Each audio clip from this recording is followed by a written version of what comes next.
जब 56 प्रकार का भोजन बना, नारद जी पाए, आराम करने लगे, तो नारद जी से हिमाचल जी ने कहा, गुरुजी हमारे पास एक बेटी है, जरा देखो उसका हस्तरेखा कैसा है, क्या जरा बताइए। बोले ठीक है जरूर बताएंगे। हाथ पकड़कर बताने लगे। और आज पार्वती जी हिमाचल के घर में आई हैं, उनको ऐसा लग रहा कि हमको भक्ति मिल गई। बोले सोहे नवले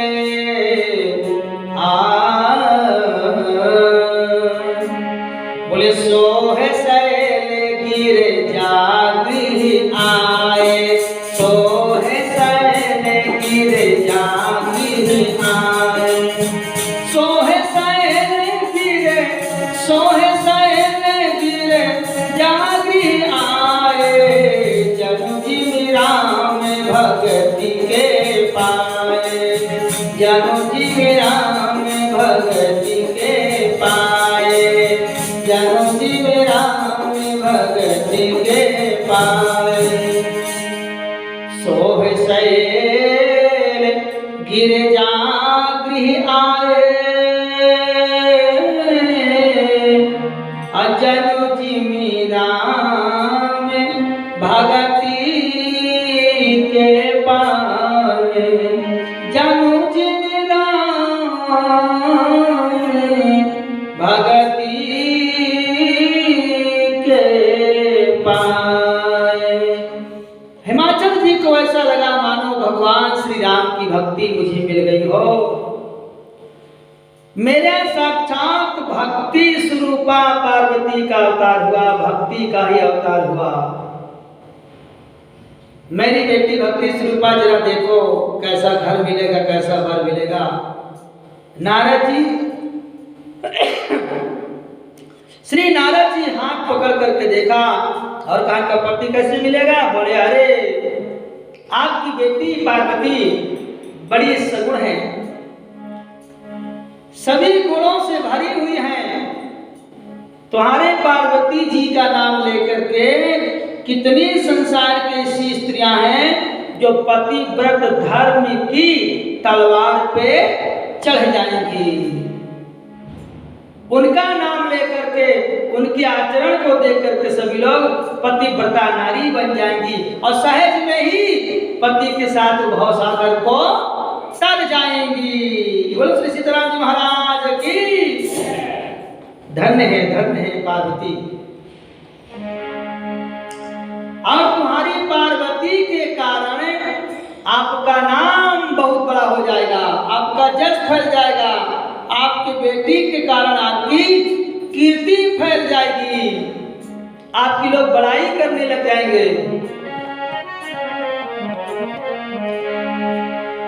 उन्होंने कहा पति कैसा मिलेगा। बोले आगो में आरूप अलख अज जोई,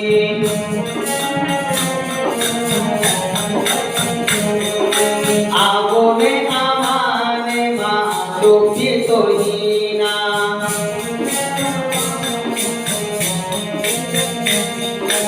उदासीन संशय सब छीना,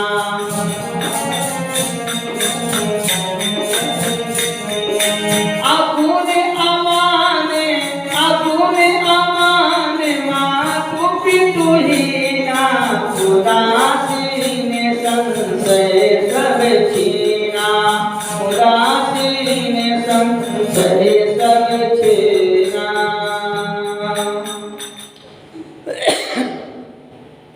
उसके पास में देखने के लिए तो गुण नहीं है, पर गुण ही गुण भरा हुआ है। देखने में ये लगता है इसका कोई मान सम्मान नहीं करेगा, पर जितना उसका मान सम्मान होगा संसार में किसी का भी नहीं होगा। अगुण अमान मातु पितहीना, उनकी माता पिता नहीं है, पर वो खुद ही पूरे संसार के माता पिता होंगे।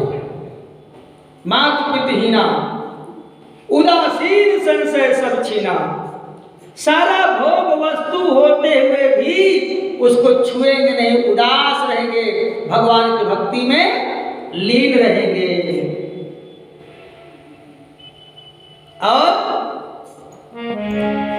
बोले जोगी जटिल अकाम मने,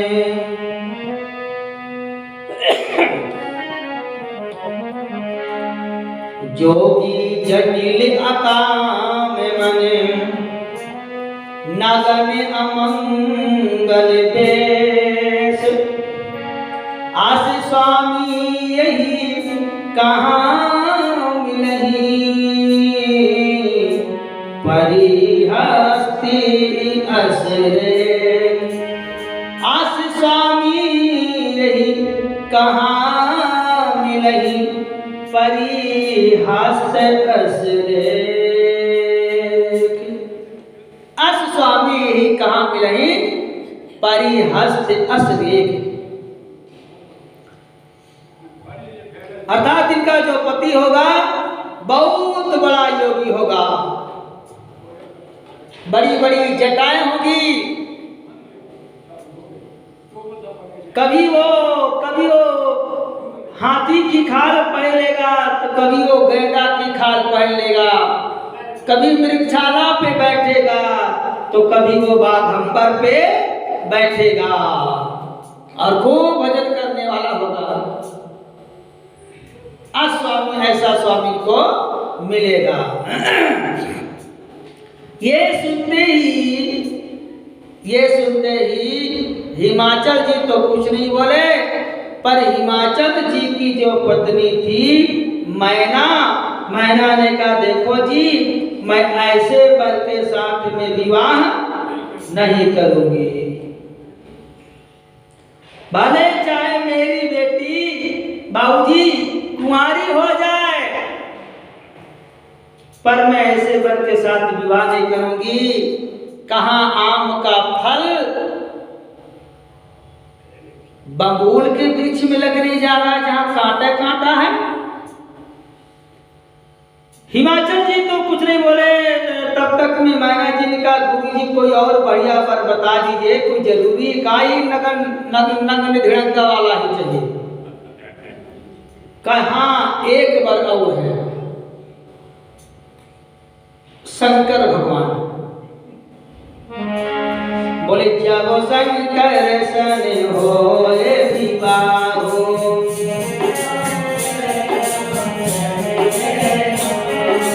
जब शंकर सन होए विवाहो,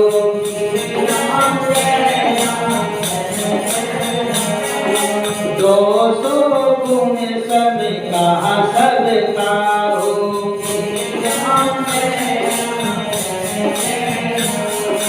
जाओ विवाह शंकर सन होई, जाओ विवाह शंकर सन होई, दो सौ गुण सब कहा सब कोई, दो सौ गुण सब कहा सब कोई। श्री नारद जी ने कहा माता जी, यदि आपकी बेटी पार्वती जी का विवाह भगवान शंकर जी के साथ हो जाए तो ये जो दोष है ना वो सब पूर्ण हो जाएगा। क्यों? क्योंकि भगवान शंकर जी समर्थवान व्यक्ति हैं और समर्थवान व्यक्ति जो कुछ भी करता है उसको कोई दोष नहीं लगता है। जैसे बड़ा आदमी है, ड्रिंक उंक लगा लेता है अमावस पूर्णवासी को, अब आपका साथी है वो, तो दूसरा ने कहा कि तुम्हारा साथी तो कभी कभी अमावस पूर्णवासी को तो खंभा ले लेता है। कहा यार ऐसा है, तो बड़े आदमी हैं, वो बड़ी बड़ी पार्टियों का वो सब इनवाइट करते हैं, उनका सब चलते रहता है, हम तो नहीं ले रहे हैं।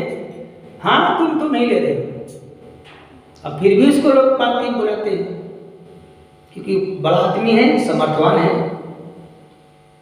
तो समर्थवान व्यक्ति सब कुछ कर सकता है बाबूजी, असमर्थवान व्यक्ति कुछ नहीं कर सकता। जैसे बोले समरथ का नहीं दोष गोसाई,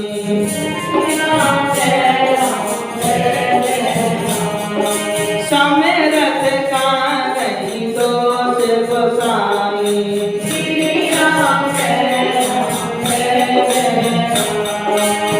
रवि पावक सुरेश की नाई,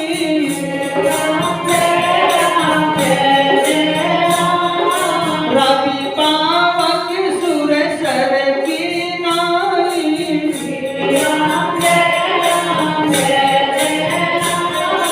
कहाँ तुम भक्त कहाँ सिंधु पारा, कहाँ तुम भक्त कहाँ सौख्य वसुज सुसकल संसारा, सौख्य वसुज सुसकल संसारा। बोले रवि मंडल देखत लघु लागा, उदित तासु त्रिभुवने तम भागा, उदित तासु त्रिभुवने तम भागा। कुंभज ऋषि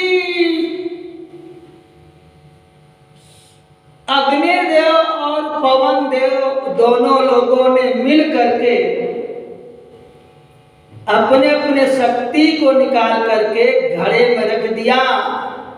समय आने पर घड़ा जब फूटा तो उसी घड़े से बालक का जन्म हो गया। जब जन्म हुआ तो उसी का नाम हो गया कुंभज। कुंभ माने घड़े,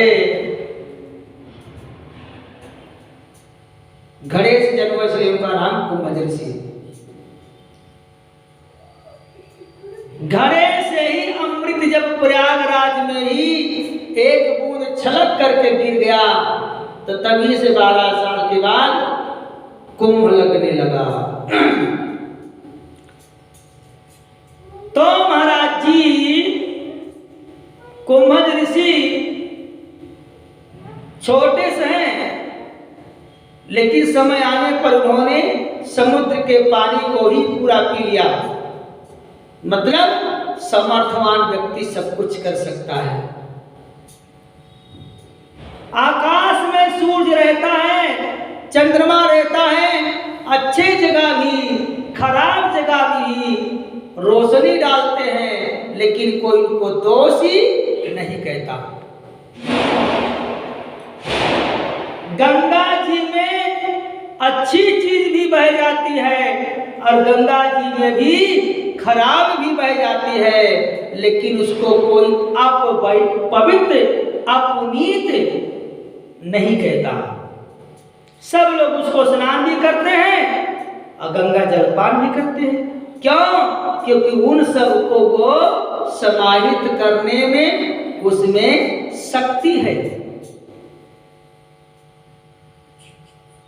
उदाहरण में आपको कोई एक गिलास पानी पीने को दे और आप जैसे गिलास उठा करके पीने लगो, उसी समय उसमें एक माछी पड़ जाए, विचार करो, पियोगे? नहीं पिएंगे, फेंक देंगे। और उसी गिलास में भर करके दूध दे दिया जाए, ऊपर से मलाई डाल दिया जाए, एक की बजाय लड़ती लड़ती 2 माछी गिर जाए। विचार करो, मलाई से भरे हुए गिलास का दूध कौन फेंक देता है? माछी को फेंक के मलाई के साथ दूध को घटा ले जाएंगे। क्यों? क्योंकि एक गिलास पानी एक माछी को पचाने में शक्ति नहीं है, और उसी गिलास में भरा हुआ दूध 2 माछी को पचाने में शक्ति है। ऐसे ही भगवान शंकर के साथ में आपकी बेटी पार्वती के विवाह हो जाए तो ये दोष है जोगी जटिल काम मन नगन मंगल वेश, ये सब दोष जो है आभूषण के समान हो जाएंगे। तो कहा अभी गुरु जी करवा दीजिए। बोले ऐसे नहीं होगा। बोले फिर कैसे होगा?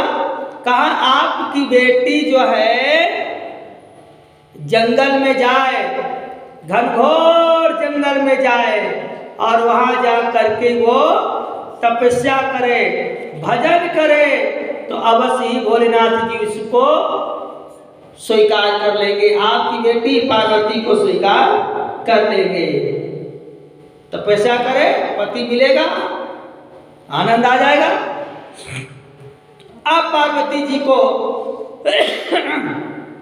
कहा गया कि बेटी जी तपस्या करने के लिए तुम जाओ और वहां जा करके खूब भजन करना, तपस्या करना, भोलेनाथ जी को मनाने के लिए बढ़िया बढ़िया जो है बेलपत्र ले लेना और हरिद्वार के ऊपर टीले में चढ़ जाना और जाकर वहीं जो है खूब ओम नमः शिवाय का जाप करना। ठीक? हाँ, तो आइए हम लोग भी चले माता पार्वती जी के साथ में हिमालय की कंदराओं में और बढ़िया सा बैठ करके भजन और कीर्तन करें। माता जी भी जप कर रही हैं। चलो भोले बाबा की नगरिया में, नगरिया में ओम नाम बांध दो गठरिया में। चलो भोले बाबा की नगरिया में, नगरिया में ओम नाम बांध दो गठरिया में। चलो भोले बाबा की नगरिया में, नगरिया में ओम नाम बांध दो गठरिया में।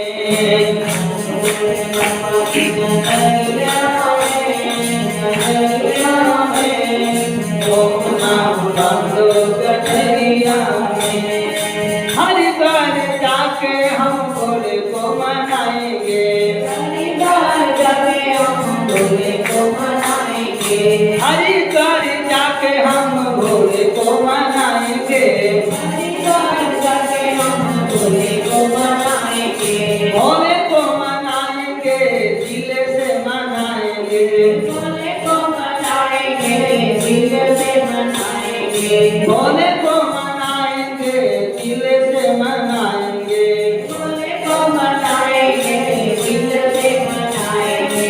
भोले को बसा लो नजरिया में, नजरिया में ओम नाम बांध लो गठरिया में। भोले को बसा लो नजरिया में, नजरिया में ओम नाम बांध लो गठरिया में। चलो भोले बाबा की नगरिया में, नगरिया में ओम नाम बांध लो गठरिया में। चलो भोले बाबा की नगरिया में, नगरिया में ओम नाम बांध लो गठरिया में। भोले की जटा से गंगा है बहती, भोले की जटा से गंगा है बहती, भोले की जटा से गंगा है बहती, भोले की जटा से गंगा है बहती, गंगा है बहती, गंगा है बहती, गंगा है बहती, गंगा है बहती। स्नान करो नगरिया में, स्नान करो हरि की नगरिया में, नगरिया में ओम नाम बांध लो गठरिया में। स्नान करो हरि की नगरिया में, हरि की नगरिया में ओम नाम बांध लो गठरिया। चलो भोले बाबा की नगरिया में, नगरिया में ओम नाम बांध लो गठरिया में। नगरिया में, नगरिया में ओम नाम, जो कोई भोले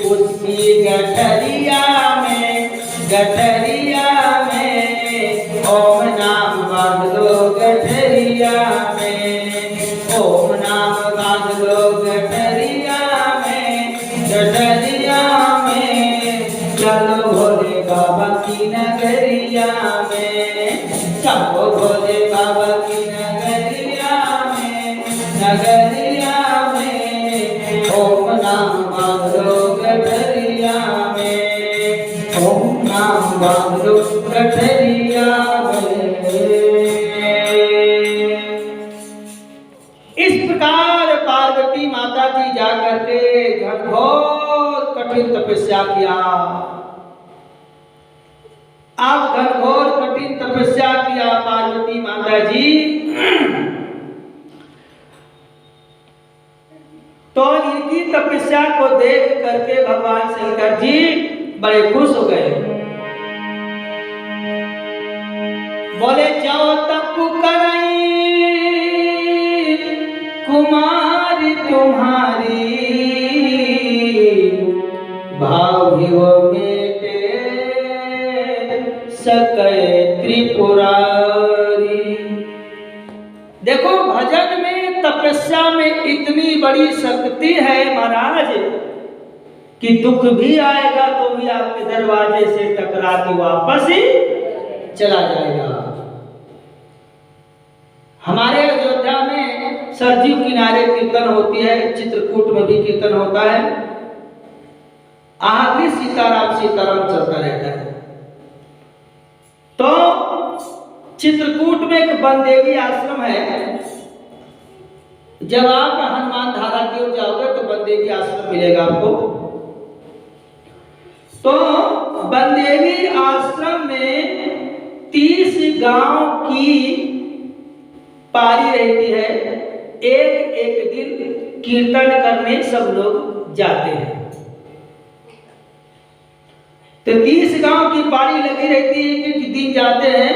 तो एक आदमी का नंबर आया तो प्रधान ने कहा कि भाई परसों तुम्हारा नंबर है बनदेवी आश्रम में कीर्तन करने का, सीताराम सीताराम जपने का, तुम अपना व्यवस्था करके 10 लोगों 12 लोगों को लेकर वहां पहुंचो। 10 बजे पहुंचिए, 10 बजे आप छोड़ जाओगे। 10 बजे दूसरी पार्टी पहुंच जाती है। अब महाराज जी उसके पैर में जो है बहुत बड़ा फोड़ा था, वो चल नहीं पा रहा था। उसने कहा प्रधान जी ये देख लो मेरे फोड़ा है, और डॉक्टर को मैंने दिखाया, डॉक्टर ने कहा कि इसमें 6000 रुपए ऑपरेशन का लगेगा। मेरे पास तो पैसा कौड़ी नहीं है कि मैं गेहूं कहां से खरीदूं, कहां से कुंडा आटा दाल चावल घी गुड़ लेके जाऊं, मेरा तो वैसे ही पैर ये है। डॉक्टर कह रहा लगेगा तुमको 6000 रुपए ऑपरेशन का। अब वहां के लिए इकट्ठा करूं कि यहाँ के लिए इकट्ठा करूं, मंदिर के लिए। प्रधान ने कहा विचार कर लो, हम नहीं जानते, अब महाराज जी का आदेश है। अपने पत्नी से पूछा क्या करें, 3000 रखा है, कैसा है पहले कीर्तन करो बाद में देखा जाएगा। पत्नी के कहने पर गेहूं आटा चावल दाल गुड़ घी इत्यादि लेकर के मंदिर में गया। 10 लोगों को कहा कि भाई तुम भी चलो। गए सब लोग। और जब सब लोग वहां गए कीर्तन चालू किया, कीर्तन चालू हुआ, जैसे चालू हुआ महाराज जी और 24 घंटा पूरी हुई, जैसे घर आया अचानक उसका फोड़ा अपने आप ही फूट गया। देखिए अपने आप फूट गया, जितना उसमें जो बलगम था पस था अपने आप सब निकल गया। महाराज जी को बताया, महाराज जी मेरा तो फूट गया। बोले चिंता मत करो, इसमें यहाँ की मिट्टी लगा लो खूब। बताइए मिट्टी राख लगा लिया, 3 दिन के बाद एकदम उसका पैर चंगा हो गया, ठीक हो गया। ये देखो भगवान की कृपा, देखिए भगवान नाम की कृपा। तो जो श्रद्धा से भाव से भगवान का नाम जप करता है, कथा भागवत सुनता है, तो सज्जनों उसका कल्याण अवश्य होता है, इसमें संशय नहीं करना चाहिए। पार्वती माता जी खूब तपस्या कर रही हैं, जय जयकार हो रहा है, और माता पार्वती जी का विवाह कल बढ़िया से चकाचक होगा। बढ़िया जो है प्रसादी बटेगी, सब लोग खूब आनंद से आइएगा और बढ़िया चकाचक आनंद लिया जाएगा विवाह में, ठीक है। हाँ, और कल जो है कुछ दान पुण्य भी करना है, विवाह है कन्यादान करना है, ठीक है, ध्यान रखिएगा। ओम नमः शिवाय, ओम नमः शिवाय।